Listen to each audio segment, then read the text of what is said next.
नांदेड जिल्ह्याच्या मुदखेड तालुक्यातील जवळा मुरार गावात एक अत्यंत धक्कादायक घटना उघडकीस आली आहे। या गावात एकाच कुटुंबातील 4 जणांचा मृत्यू झाल्याची माहिती समोर आली आहे। बजरंग रमेश लखे वय वर्ष 22 आणि उमेश रमेश लखे वय वर्ष 25 या 2 सख्या भावांनी मुगड रेल्वे स्थानक परिसरात रेल्वेखाली आत्महत्या केल्याची प्राथमिक माहिती आहे। तर त्यांच्या घरी वडील रमेश होणाजी लखे वय वर्ष 51 आणि आई राधाबाई रमेश लखे वय वर्ष 44 यांचे मृतदेह गळफास घेतलेल्या अवस्थेत आढळून आले।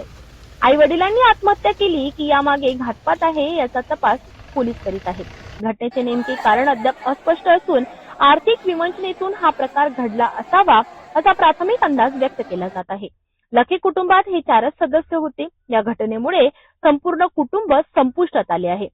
मृतांपैकी उमेश लखे हे मनसेचे मुदखेड तालुक्याचे माजी उपाध्यक्ष होते आणि सामाजिक कार्यातही ते सक्रिय होते। घटनेनंतर जवळा मुरार गावात पोलिसांचा मोठा बंदोबस्त तैनात करण्यात आला असून वरिष्ठ पोलीस सरपंच प्रतिनिधी जवळा मुरार। काय गावात नेमकी घटना घडली आणि केव्हा हे सगळं समजलं? हे सकाळी 7:30 ते 7 वाजता एक रमेश होणाजी लखे म्हणून 48 वर्ष असेल आणि त्याची पत्नी राधाबाई रमेश लखे 45 वर्ष आणि त्यांचा मोठा मुलगा उमेश रमेश लखे 25 वर्ष आणि बजरंग रमेश लखे त्याचं 22 वर्ष।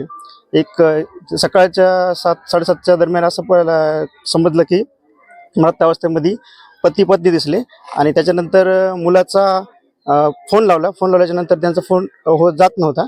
मग त्याच्यानंतर ते 8:30 वाजता असं पता लागलं की मुगट रेल्वे स्टेशनला ते दोन्ही मृतावस्थेमध्ये भेटले। काय शंका आहे?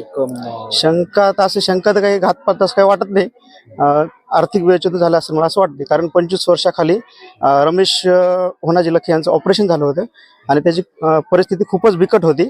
त्या आर्थिक याच्यातून झालं असं मला वाटते। मुलगा मनसेचा काही तालुका हा मुलगा सामाजिक कार्य करायचा, मनसेचं कार्य पण करायचा आणि गावातलं पण सर्व सार्वजनिक कार्य करत गेला आणि चांगला मुलगा होता, म्हणजे व्यसनी वगैरे काही नव्हता आणि छोटा मुलगा पण दोघे रोजीरोटी करत गेले।